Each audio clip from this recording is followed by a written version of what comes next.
খাতুনে জান্নাত ফাতেমাতুজ জাহরা জিনার কাফিন দেওয়ার জন্য আলীর কাছে একটা পয়সা ছিল না। আমার নবীজি ডাক দিয়া কয়, আলী রে বলো না আমার মেয়েরে শাদি করবা, কাফিন কত দিবা?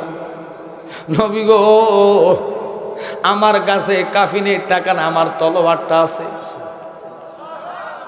ইয়া রাসূলুল্লাহ ইয়া হাবিবাল্লাহ, নবী গো আমার কাছে ডাল আছে, এই দুটা জিনিস ছাড়া আমার কাছে আর একটা পয়সা নাই।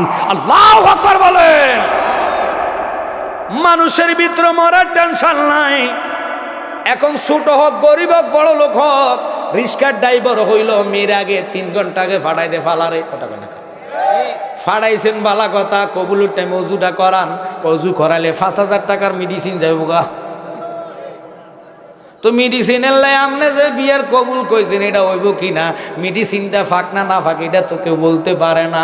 আল্লাহ দোহাই দিয়া বলে বিয়া শাদি করাইবেন, অজুটা করান, অজুর পরে কবুল বললা ফেললে এবার সারা রাত লাগা মাইয়ারা ডলতে থাকেন, সাজাইতে থাকেন, অসুবিধা নাই। আর সাজাইয়া লাভ হবে কি? এখনকার যুগে আ বেড়া বে বেড়া বেফর্দা ভাবে মেয়ের ছবি যে উঠায়, এটা তো হারাম শরীয়তের দৃষ্টিতে।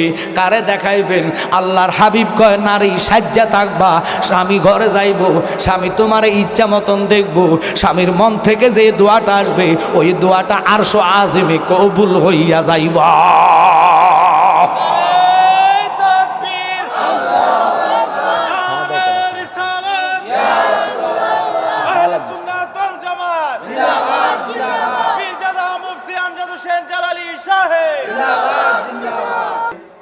কমিউনিটি সেন্টারে যারা যায়, ছেলের বাড়ি মনে করেন কুমিল্লা, একটু খেয়াল করেন বাড়ি কোথায়, হবিগঞ্জ, আত্মীয়তা করতেছে, 4 থেকে 5 ঘন্টার মামলা আসতে কথা কয় না।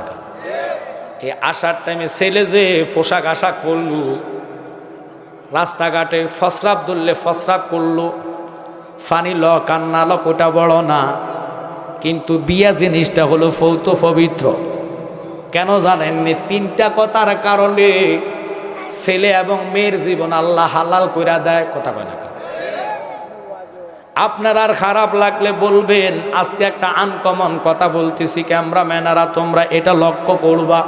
এর ভিতরে আলোচনা আনকমন তোমাদের জন্য দিয়ে যাবো, চেষ্টা করবো।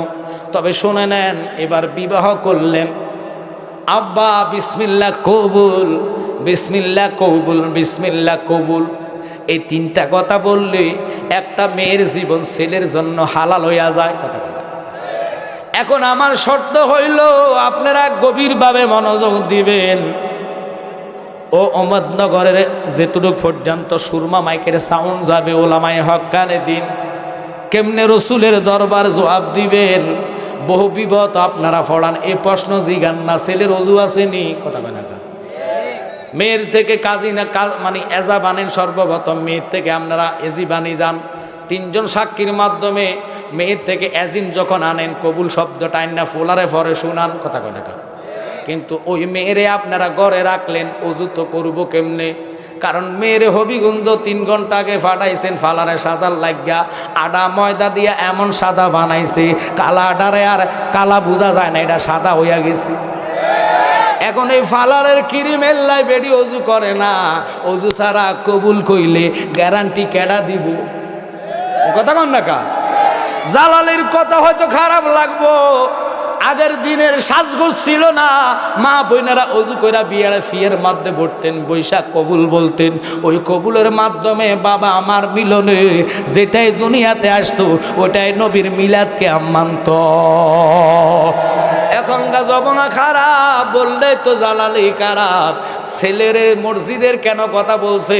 ছেলে যদি মসজিদে যায়, লুঙ্গি অথবা ফায়জামা যদি প্রস্তাব লাগে, ছেলে দেখবেন টানা ধরব, যাচ্ছে আর সমস্যা আছে কথা কোন টাকা।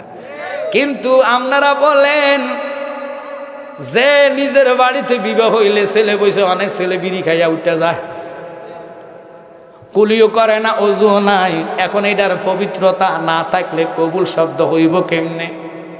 এখন তো হক কথা কইলে তিতা লাগে, এই জন্যে বলে আলেমরা বলবেন হক কথা। ওরে আসবে দিন আখেরি, হবে আলেম বাড়ি বাড়ি, কোরআনের কথা কইব নিজেরাই মানবে না, ঠিক কিনা?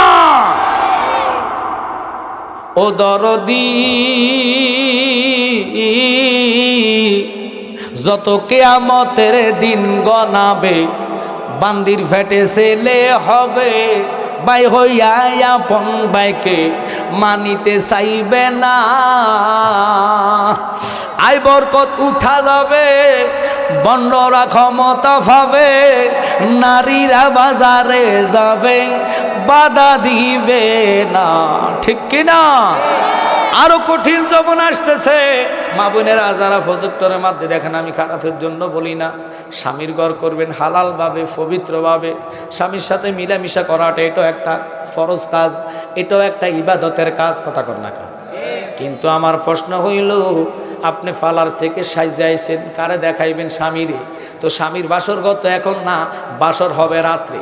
এখন যে সাজ্জা রয়েছেন, যেটারে দেখানো যাবে না চেহারা, এটাও আইয়া ছবি উঠাই নেয়, কথা কর না কা।